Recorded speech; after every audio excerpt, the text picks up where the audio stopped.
आप सभी श्याम भक्तों को जय श्री श्याम। श्याम भक्तों कैसे हैं आप सभी? उम्मीद करते हैं अच्छे ही होंगे। श्याम भक्तों आज इस वीडियो के माध्यम से हम आपको बताएंगे कि बसंत पंचमी के दिन आपको क्या करना चाहिए और क्या नहीं करना चाहिए। श्याम भक्तों बसंत पंचमी का त्योहार ज्ञान की देवी माँ सरस्वती को समर्पित है। हिंदू पंचांग के अनुसार माघ मास के शुक्ल पक्ष की पंचमी तिथि को बसंत पंचमी का त्योहार मनाते हैं। इस दिन संगीत की देवी माँ सरस्वती की विधिवत पूजा की जाती है। मान्यता है कि ब्रह्मा जी ने इस दिन 4 हाथों वाली माँ सरस्वती प्रकट की थी, जिनके एक हाथ में वीणा, दूसरे हाथ में पुस्तक, तीसरे हाथ में माला और चौथे हाथ में बर मुद्रा है। जिस दिन माँ सरस्वती प्रकट हुई थी उस दिन बसंत पंचमी थी।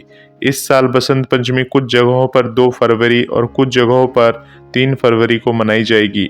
बसंत पंचमी के दिन माँ सरस्वती की पूजा करने के अलावा कुछ नियमों का ध्यान रखना बेहद जरूरी होता है। चलिए श्याम भक्तों जानते हैं कि बसंत पंचमी के दिन आपको क्या करना चाहिए और क्या नहीं करना चाहिए। तो सबसे पहले हम जानते हैं कि बसंत पंचमी के दिन आपको क्या करना चाहिए। श्याम भक्तों बसंत पंचमी के दिन पवित्र नदी में स्नान करना चाहिए।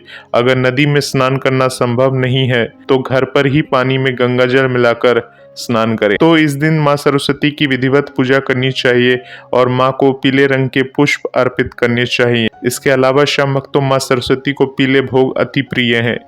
इस दिन माँ को पीली बूंदी, केसर हलवा और मालपुआ, खीर या मिठाई आदि का भोग लगाना चाहिए। माँ सरस्वती की पूजा के समय पेन, पेपर और बही खाता आदि रखना चाहिए। श्याम भक्तों बसंत पंचमी के दिन पीले रंग के वस्त्र धारण करना चाहिए। चलिए श्याम भक्तों बात करते हैं कि बसंत पंचमी के दिन आपको क्या काम नहीं करना चाहिए। बसंत पंचमी के दिन वाद विवाद से बचना चाहिए। किसी को भी अपशब्द नहीं कहना चाहिए। इस दिन से बसंत ऋतु आरंभ होती है। इस दिन पेड़ पौधे या फिर फसल काटने की मनाही होती है। भक्तों बसंत पंचमी के दिन सात्विक भोजन करना चाहिए। तामसिक भोजन से दूर रहना चाहिए। भक्तों बसंत पंचमी के दिन स्नान आदि से पहले भोजन नहीं करना चाहिए। श्याम भक्तों बसंत पंचमी का दिन विद्या की देवी माँ सरस्वती की पूजा अर्चना के लिए समर्पित होता है। हर वर्ष माघ माह के शुक्ल पक्ष की पंचमी तिथि को बसंत पंचमी मनाई जाती है और विधि विधान से माता सरस्वती की पूजा की जाती है। माता सरस्वती को विद्या, बुद्धि, ज्ञान और विवेक की देवी माना जाता है। इस वर्ष प्रयागराज में महाकुंभ भी चल रहा है और बसंत पंचमी के दिन अमृत स्नान भी किया जाएगा। ऐसे में बसंत पंचमी का दिन और अधिक फलदायी बन गया है। इस वर्ष अद्भुत योग में महाकुंभ का आयोजन किया गया है और यह योग 144 वर्ष साल में एक बार ही बनते हैं। इसी के साथ बसंत पंचमी पर भी 144 वर्ष बाद विशेष शुभ योग बन रहे हैं।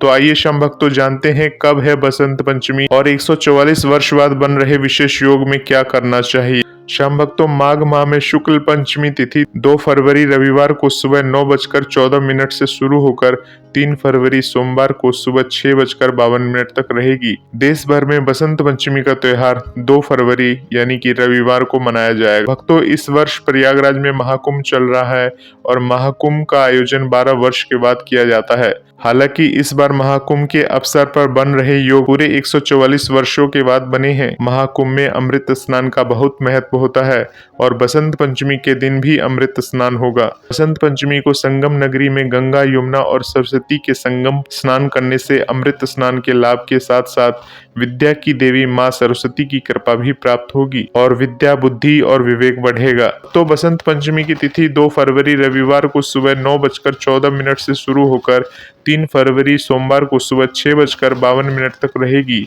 2 फरवरी को बसंत पंचमी का व्रत रखें और 3 फरवरी को संगम स्नान का लाभ ले। 3 फरवरी को ब्रह्म मुहूर्त सुबह 5:33 से शुरू होकर सुबह के 6:21 तक स्नान का सबसे अच्छा मुहूर्त है। इस समय बन रहे खास योग कई वर्षों बाद ही बनते हैं। इस शुभ मुहूर्त में स्नान से कई गुना लाभ प्राप्त होगा।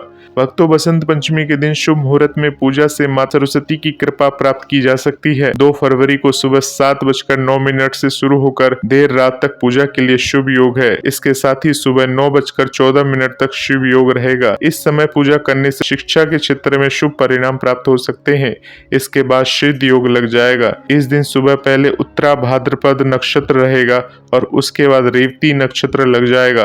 बसंत पंचमी के दिन माँ सरस्वती की पूजा में बच्चों और पढ़ाई कर रहे लोगों को जरूर शामिल होना चाहिए। इससे माता की कृपा प्राप्त होती है और बुद्धि विवेक बढ़ता है। सरस्वती पूजा के दिन बच्चों से पढ़ाई लिखाई से जुड़ी चीजों का दान करवाना भी उत्तम माना जाता है। इससे माता रानी की कृपा बनी रहेगी, बाबा श्याम की कृपा बनी रहेगी। आप सभी भक्तों को बसंत पंचमी पर्व की हार्दिक शुभकामनाएं। बोलिए हारे के सहारे की जय।